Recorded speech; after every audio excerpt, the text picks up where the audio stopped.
Hare Krishna. So, welcome everyone to yet another Bhagavad Gita reading session. We are reading chapter number 3, the Karma Yoga, and today we will be reading Sloka number 29. And it's a very beautiful Sloka, and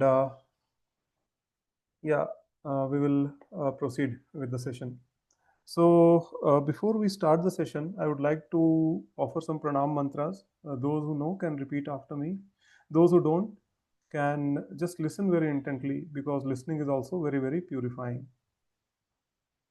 ॐ ज्ञानतिमिरन्धस्य ज्ञानाञ्जनशलाकया चक्षुरुन्मिलितं येन तस्मै श्रीगुरुवे नमः श्रीचैतन्यमनोभीष्टं स्थापितं येन भूतले स्वयं रूपः कदा मह्यं ददाति स्वपदान्तिकं वन्देऽहं श्रीगुरुरो श्रीयुतापदकमलं श्रीगुरून् वैष्णवांश्च श्रीरूपं साग्रजातं सहगणरघुनाथान्वितं तं सजीवं साद्वैतं सावधूतं परिजनसहितं कृष्णचैतन्यदेवं श्रीराधा कृष्णपादान् सहगणललिता श्रीविशाखान्वितांश्च हे कृष्ण करुणा सिन्धु दीनबन्धु जगत्पते गोपेश गोपिकान्त राधाकान्त नमस्तुते तप्त कांचन गौरांगी राधे वृंदावनेश्वरी वृषभानुसुते देवी प्रणमामि हरिप्रिये वाञ्छाकल्पतरुभ्यश्च कृपा सिन्धुभ्य एव च पतितानां पावनेभ्यो वैष्णवेभ्यो नमो नमः नमो महावदन्याय कृष्णप्रेमप्रदायते कृष्णाय कृष्णचैतन्य नामिने गौरत्विषे नमः नमो ॐ विष्णुपादाय कृष्णपृष्ठाय भूतले श्रीमते भक्तिवेदान्त स्वामिन्निति नामिने नमस्ते सारस्वते देवे गौरवाणी प्रचारिणे निर्विशेषा शून्यवादी पाश्चात्य देश तारिणे जय श्री कृष्ण चैतन्य प्रभु नित्यानंद श्री अद्वैत गदाधर श्रीवासादि गौर भक्तवृंद हरे कृष्ण कृष्ण कृष्ण हरे हरे हरे राम राम राम हरे हरे मूकं करोति वाचालं पंगुं लंघयते गिरि यत्कृपातमहं वन्दे श्रीगुरुं दीनतारिणं परमानन्दमाधवं श्रीचैतन्य ईश्वरं हरि ओम तत्सत्. Okay, so verse number 29, we need to just give me a second.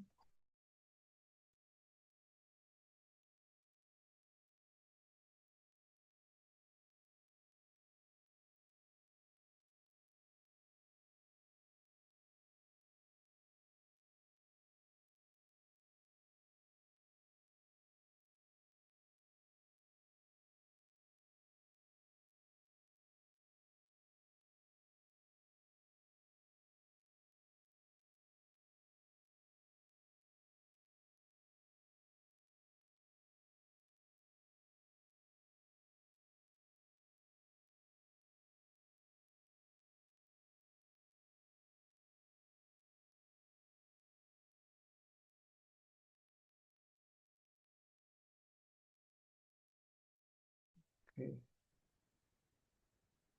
just give me some moments.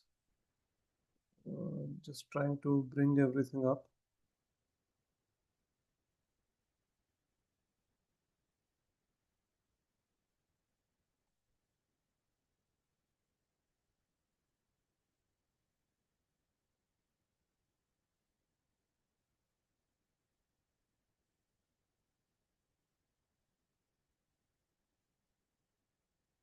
Okay, so I'll share my screen now and we will go through the verse.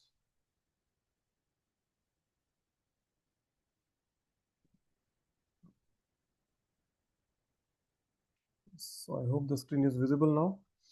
All right. So Bhagavad Gita chapter 3 verse number 29 goes like this. Prakrite guna sammudha sajante guna karmasu tan kritsan vido mandan kritsan vinna vichalayet. One more time. Prakriter guna sammudha sajante guna karmasu tan kritsan vido mandan kritsan vinna vichalayet. The translation: bewildered by the modes of material nature, the ignorant fully engage themselves in material activities and become attached. But the wise should not unsettle them, although these duties are inferior due to performers' lack of knowledge. All right, so it's a very beautiful verse actually, and we'll try to just go through the purport. We'll try to see what Srila Prabhupada is explaining in the purport, and we will also break down this shloka and try to touch upon some important points of the shloka. Okay, so first we'll try to break it down and then we will read the purport. Okay, so we saw in the previous session that the last two verses, Lord Sri Krishna told us what are the characteristics of a person who is less intelligent or ignorant or a fool, okay, or someone who is intelligent or a tattvavid, okay. We saw that the ignorant people are bewildered by the changes that actually keep on happening within their lives, okay. And the tattvavid or knowledgeable person, he or she is not bewildered by any changes that take place, because they are fully aware of the fact that they may not be in control of the situation around them, but Sri Krishna is in full control of everything. Okay, so these things we saw in the previous two verses. Okay, so in this shloka, Lord Sri Krishna is going to tell us that how should an intelligent person or a tattvavid deal with an ignorant person. Okay, so we have read the verse and now we'll try to touch upon some key points of this verse and try to understand what this verse actually means, and then we will go into the purport for a deeper dive. Okay, so the first term that is used in this verse is prakritir guna sammudha. Okay, so here he is talking, Lord Sri Krishna is talking about person who are ignorant, guna sammudha, right? Guna sammudha means they are bewildered by the three modes of material nature. Okay, this is a characteristics of an ignorant person. Okay, these are the characteristics of an ignorant person. Okay, and because of that, what are they doing? They are fully engaged in material activities, and that is what is referred to as sajante guna karmasu. Okay, fully engaged in material activities, and they are completely attached to it. They develop lot of attachments. Okay, the ignorant people who do not know the concept of soul, spirit soul, and the super soul. What is the relationship between the spirit soul and the super soul? Okay, what is our eternal constitutional position? When we are not aware of all these things, then definitely we are only like playing around on the material platform, and by doing that we are getting attached to so many things in life: people, places, animals, some things, right? All kinds of attachments are there. Okay, but then this is the case with the ignorant people or the foolish people or the less intelligent people. What are intelligent people supposed to do in this case? Okay, so it said they should be kritsnavit. Kritsnavit means a wise man. Okay, and wise man, what should they do? Na vichalayet. Okay, that means a wise man should not disturb them. Okay, whom? Tan kritsano mandan. Tan kritsan vido mandan. Okay, mandan means people who are very slow and lazy when it comes to self realization. Okay, so a wise man should not disturb such a people. Okay, and what does this term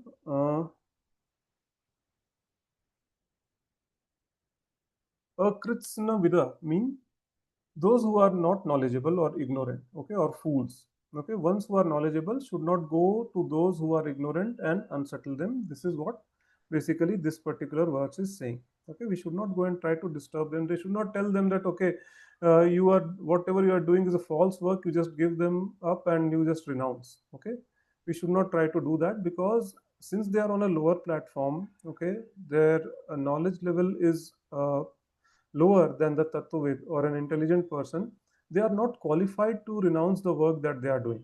Okay, even if they forcibly try to renounce what they are doing, sooner or later they will fall back again, and that is very, very abominable thing to happen. Okay, so we should not try to, like an intelligent person should not try to disrupt an ignorant person, and should never ask them or try to tell them to renounce the work that they are doing. Okay, so now the question arises, if we are not supposed to disturb them, okay, if the intelligent people are not supposed to disturb the ignorant people, then what should a wise man do in that case? So a wise man should engage the ignorant people in some activities by which they can gain knowledge. They can also come to that platform of intelligence. They can also become a tattvavid. Okay. So they should also develop a knowledge of say knowledge of self realization. Okay, this is the whole essence of this particular verse. Okay, so now let's see what Srila Prabhupada has to tell us in the purport. Okay, we'll try to read. Persons who are unknowledgeable falsely identify with gross material consciousness and are full of material designations. Yes, it's very important that materialistic people, the only thing which they are able to think of, that what is their current position right now. Okay, what is their current designation? Oh, I am this, I am that, I belong to this nationality, I belong to this culture. Okay, and all those things. Okay, I have this kind of designation at my workplace, and all those things. They simply are not capable of thinking anything beyond that. Okay, their whole life, revolves around all these things. All the time they think that what is mine, who are my people, and so on and so forth. Okay, always hovering on the material plane. So this is a situation of materialistic people, or a less intelligent person, or an ignorant person. Okay, continuing. One who is too much attached to the bodily consciousness is called manda, or a lazy person without understanding of the spirit soul. Yes. So person who is always on the bodily platform, always thinking about his body, things related to the body, how will that person, even think of, looking inside? Okay, or looking inward, basically, right? How will he go into a deep spiritual platform? It's not possible. It's very, very difficult for such a person. Okay, so such materialistic people who are lazy when it comes to self realization are called manda. Okay, continuing. Ignorant men think of body as self. They accept bodily connections with others as kinsmanship, the land in which the body is obtained as their object of worship, and they consider the formalities of religious rituals to be ends in themselves. Yes, very important point. So, see, this is a misconception basically. Most of the materialistic people or ignorant people are having. Okay, and what is that misconception? That when this body is vanquished, everything is vanquished. Okay, शरीर खत्म तो सब कुछ खत्म. कल क्या है, कल किसने देखा है, तो आज मजा करते हैं, right? So before this body is vanquished, let's enjoy. Okay, that is their only goal of life. Okay, that is what their mindset is. So since they do not have any knowledge of soul, they do not have any knowledge of super soul and all these things, they simply do not believe in next birth. Okay, or reincarnation or all these things. Okay, so since they do not believe in next life, or they do not believe in next birth, they keep doing all the nonsense in this very birth. Okay, so this is their pitiful condition, basically. That's what we can say. This is how ignorant people are, basically. Okay, they think like these people are mine. Okay, I should take care of these people. And then when you ask what about others, oh, they are just nobody, just ignore. Okay, just be selfish. Okay, so selfishness when it comes to maintaining our own body, and extended selfishness when it comes to the family members and relatives. Okay, this is the maximum boundary of an ignorant person. Okay, so let's try to break down this particular part of the purport.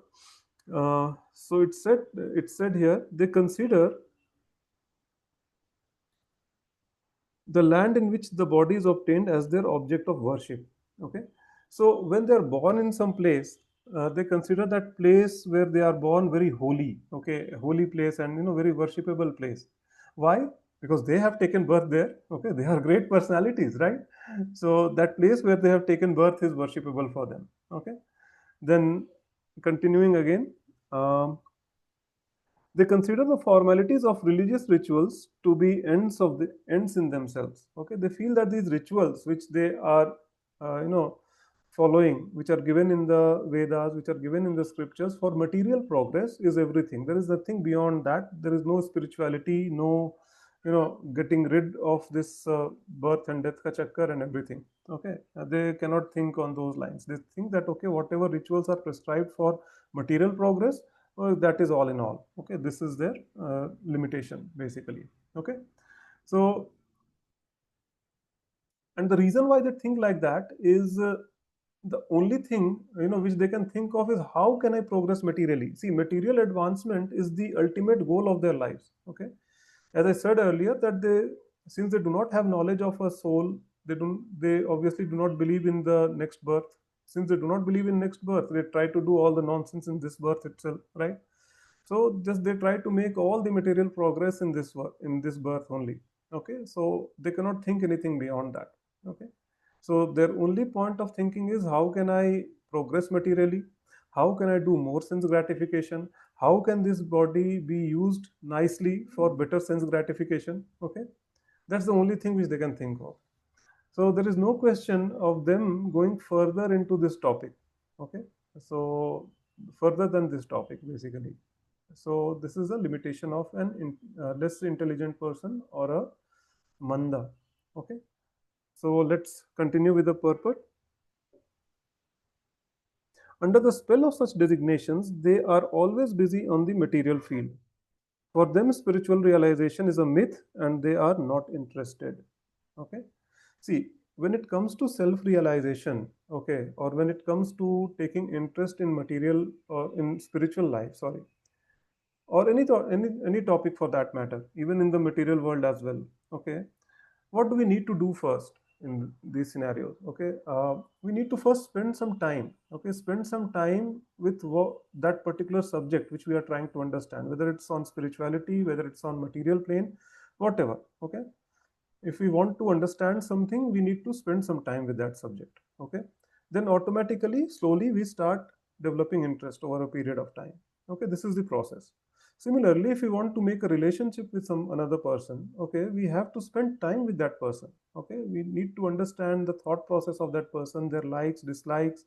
Okay, and then and only then we can build a strong, bond of relationship with someone.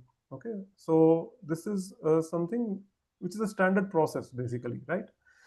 But these material minded people, okay, or the less intelligent people, as we discussed, they are only after materialistic activities. Okay, from morning till evening, every day, same old story. Okay, their life is so monotonous that they are so busy with these activities that they don't even have time to talk or interact with people around.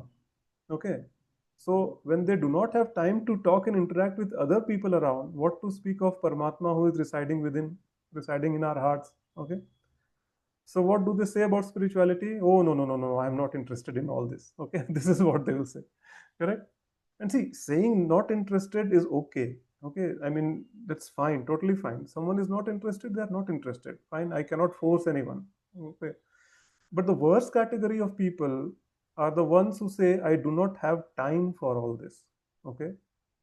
They are the worst kind of people because they have all the time in the world to do all the nonsense, which they can think of, but they cannot find some time, 15, 20, 30 minutes to read the spiritual subject matters, or hear from some a bona fide spiritual person on the spiritual subject matters.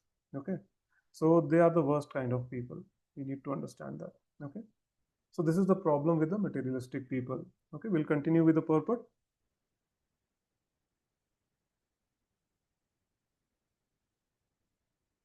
But those who are enlightened in spiritual life, however, should not try to agitate such materially engrossed persons. Better to prosecute one's own spiritual activities silently. Such bewildered persons may be engaged in such primary moral principles of life as non-violence and similar materially benevolent work. Okay. So it is said that people who are spiritually mature, okay, what should they do?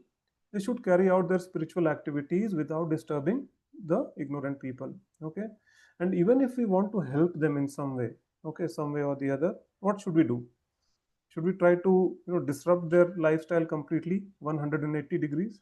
No, we shouldn't do like that. Okay, we should talk to them on topics such as, say, non-violence or helping people. Okay, some good work according to them, whatever they feel is good work, we can talk about that. Okay, so this is what we can do. Or maybe if someone shows a little bit of extra interest, okay, on the topic of spirituality or in Krishna consciousness, we can try to engage them in some sort of service, some small service or some seva we can give them. Okay, that okay, come and please help us with these things. So Till that it's fine, okay, but we should never go and try to disrupt them completely with whatever they are doing, okay. That is not recommended, okay. So this was about the common people, the less intelligent people, the ignorant people whom we are talking about, okay. So what about the Krishna conscious people, okay, what about the devotees of Sri Krishna, okay. So it doesn't matter, whether ignorant or knowledgeable, the devotees of Krishna or Krishna conscious people will make the whole world Krishna conscious, okay. We'll continue with the purport. Men who are ignorant cannot appreciate the activities in Krishna consciousness, and therefore, Lord Krishna advises us not to disturb them and simply waste valuable time. Okay. See, Krishna consciousness means what? Krishna consciousness means, telling them about Krishna, okay, telling other people about Krishna in such a way so that they can think of Sri Krishna, okay. But here we see that Lord Sri Krishna himself is thoroughly frustrated with these people, right? So, see, these people are too busy with their materialistic activities and they don't want to think about Sri Krishna, okay? So, Krishna says, okay, so be it. If you don't want to think about me, so be it, okay? Let's not disturb them. If they don't want to think about me, it's okay, okay? But the devotees of Krishna, okay, they know and understand the heart of Sri Krishna, okay. That externally, yes, he might be saying that, okay, don't go and disrupt them, but the heart of Krishna is so kind and so merciful that internally he wants each and every single one of us to go back home, back to Godhead, go back home, back to him, actually, okay. So we need to understand that, and devotees, they understand this very nicely, okay. So that is the characteristic of a pure devotee, to understand what Krishna desires and do just that, okay. That is the definition of pure devotional service, okay. So it doesn't matter what I like, it doesn't matter what others like. The only thing which matters is what Sri Krishna likes, and we'll do just that, okay. So what do they do? We'll try to read from the purport. The devotees of the Lord are more kind than the Lord because they understand the purpose of the Lord. Consequently, they will undertake all kinds of risks, even to the point of approaching ignorant men to try to engage them in the acts of Krishna consciousness, which are absolutely necessary for a human being. Okay, this is very important point to understand. Okay, so they will engage the ignorant people in the service of the Lord. Okay, maybe that first they will try to invite the people, and this is what exactly we do, right? We go and disrupt them, actually, right?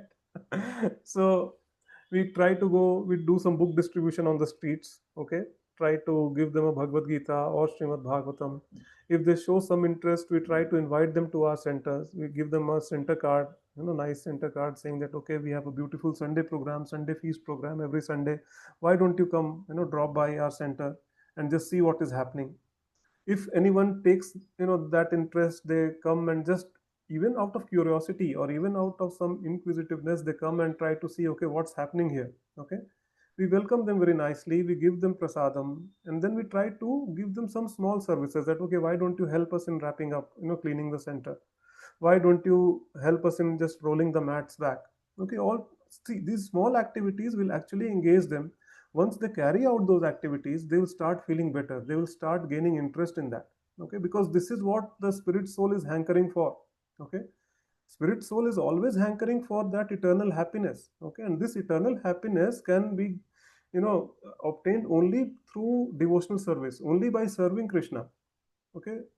Materially, we are just trying to look for happiness at the wrong places, okay. So it's never going to give us happiness. Maybe some temporary happiness might be there, but it's not going to be everlasting, okay. Trust me on that. So the only thing which can give happiness is the service towards Krishna, the selfless service towards Krishna. So just by engaging such people in small Krishna conscious activities, we can do them a big favor, okay. And in that way, we will not be disrupting them completely, but some small seva, some small service we will be giving to them so that they can slowly progress on the path of Krishna consciousness, okay. This will engage them in the service of the Lord, okay. So see, giving a philosophy is one part. I can sit here right in front of the computer as I'm doing right now. I can speak on Bhagavad Gita endlessly. I can speak on Srimad Bhagavatam, and so on and so forth, different lectures, YouTube videos and whatnot, right? This can go on and on and on, okay. But innovatively engaging people practically in the service of Krishna is another part, okay, which is a very, very important aspect of Krishna consciousness, okay. And the preachers of Krishna consciousness, they do this very, very effectively, okay.